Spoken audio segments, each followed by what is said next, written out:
første jeg skal gøre, efter jeg har lavet en strigprøve, det er at slå masker op. Jeg vil lige understrege, at i den her opskrift er det ekstra vigtigt, det er det altid, men det er ekstra vigtigt i den her opskrift, at du laver en strigprøve, fordi det her garn kan meget nemt komme til at strikke strammere eller løsere med. Så det er vigtigt, at du lige får lavet en strigprøve, så du får en trøje, der passer dig. Det er så ærgerligt at bruge så mange timer, og så trøjen ikke passer. Godt, men vi skal slå masker op, og jeg tager garnen og lægger den hernede, så spreder jeg mine fingre, og så kører jeg en gang rundt om per 5 masker, jeg skal slå op. Så nu har jeg slået 10 masker op, 15, 20, og jeg kører altid lige en gang eller to ekstra rundt. Men du lægger så meget garn til side, som du skal bruge til at slå masker op i din størrelse. Jeg har nu lagt garn til side, og jeg skal til at slå min første maske op. Det gør jeg ved at lave en lykke. Så jeg tager mine 2 fingre ind igennem garnet ved at dreje rundt sådan her. Og så går jeg med de 2 fingre om og griber fat i garnet her og trækker op. Og det er min første maske, som skal sættes hen på pinden. Viser det lige igen. Sådan der. Og den skal hen på pinden. Jeg har slået den første maske op, og jeg har 2 garnhænder, så jeg nu tager min tommeltot og min pegefinger ind igennem. Sådan her. Så tager man tommeltot og pegefinger ind igennem garnet, og vinder rundt, så jeg har et greb, der ser sådan her ud. Og nu går jeg ind under garnet ved tommeltotten, og rundt, og griber fat om garnet på min pegefinger, og trækker garnet med tilbage igennem her ved tommeltotten. Så strammer jeg en lille smule til, ikke for meget. Og jeg holder igen garnet på samme måde.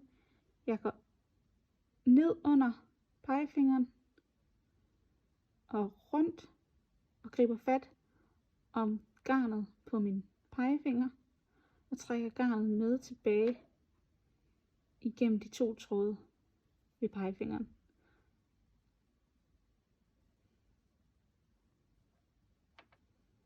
Jeg går ned under, rundt og tilbage igennem. Og sådan fortsætter jeg det antal masker, som der er angivet. Det første du skal gøre, det er at strikke en pind ret.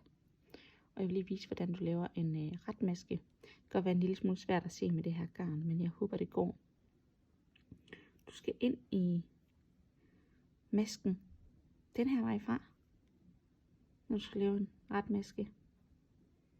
Og så skal du om og gribe fat om garnet og trække garnet med tilbage igennem det samme hul. Jeg viser det lige igen. Jeg går ind i masken den her vej, så går jeg om og griber fat om garnet med min højre strikkepind og trækker garnet med tilbage igennem det samme hul, som jeg lige gik ind i. Og så lader jeg garnet glide over på højre strikkepind her og lader det garn forlade min venstre strikkepind. Nu har jeg lavet den første maske, og den er faktisk den sværeste. Skal jeg lave en ret maske mere? Jeg går ind i masken den her vej fra, går om og griber fat om garnet, trækker garnet med tilbage igennem det samme hul, sådan der. Og det kan altså godt være rigtig svært i starten det her, men det bliver simpelthen så nemt på sigt, så det er bare at væbne dig med tålmodighed. Nu har jeg strikket det antal retmasker, der står angivet i min størrelse, før jeg skal placere den første maskemarkør. Og maskemarkøren, den viser, hvor man skal gøre noget bestemt, og i den her opskrift, der er det, når du skal lave en udtagning. Så jeg sætter en maskemarkør, som bare et stykke garn, jeg havde liggende.